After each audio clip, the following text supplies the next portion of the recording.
Medea, you're just back from Gaza Strip in Egypt. Must have been incredible. Yes, we took a delegation of 60 people. We were not sure we'd even get into Gaza because, you know, it's sealed both from the Egyptian side and from the Israeli side.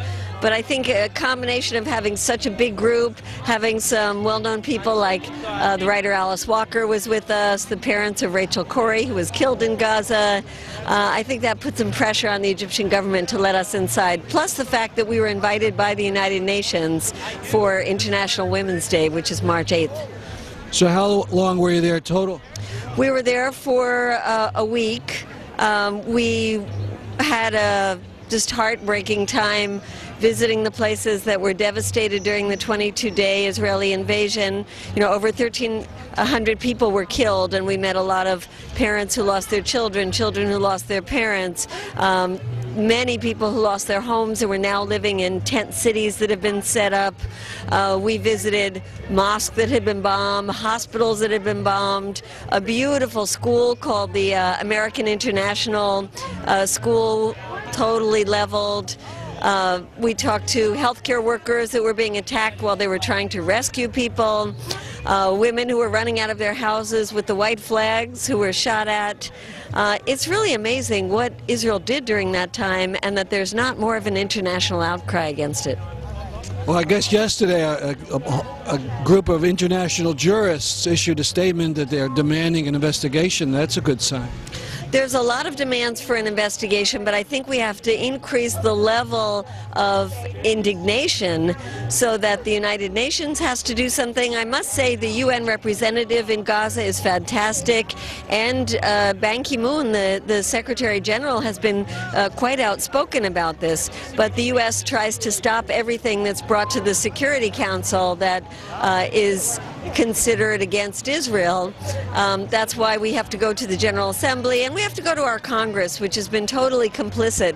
While the bombs were falling on the homes of innocent people, our Congress passed a resolution supporting Israel's right to self-defense, and only 5 members of the entire Congress voted against that. So, and then we have the administration that, you know, is somewhere caught in between. They've nominated George Mitchell as the peace envoy, and he's considered a very fair guy in the region. That's a positive sign.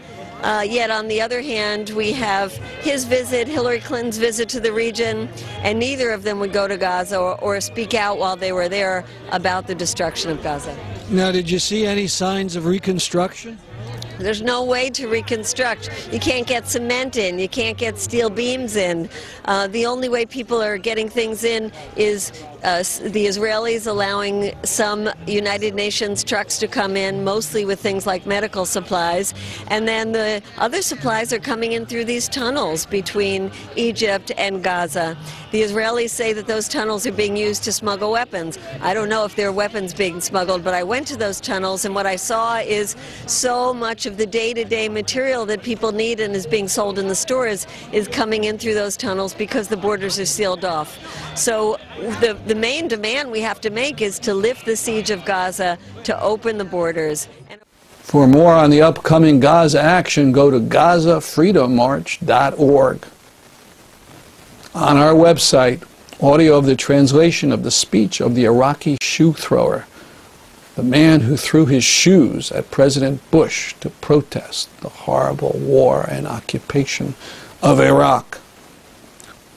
That's our program for today. See you next week at this time. I'm Stanley Heller, and this is The Struggle.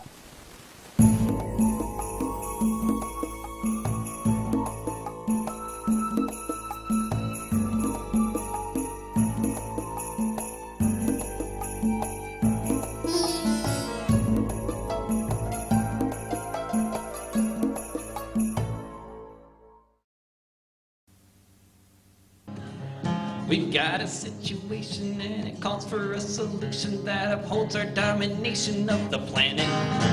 We're gonna make our case and we're gonna make it well. And if you don't like our logic, you can it. We'll use impeccable intelligence from any country in the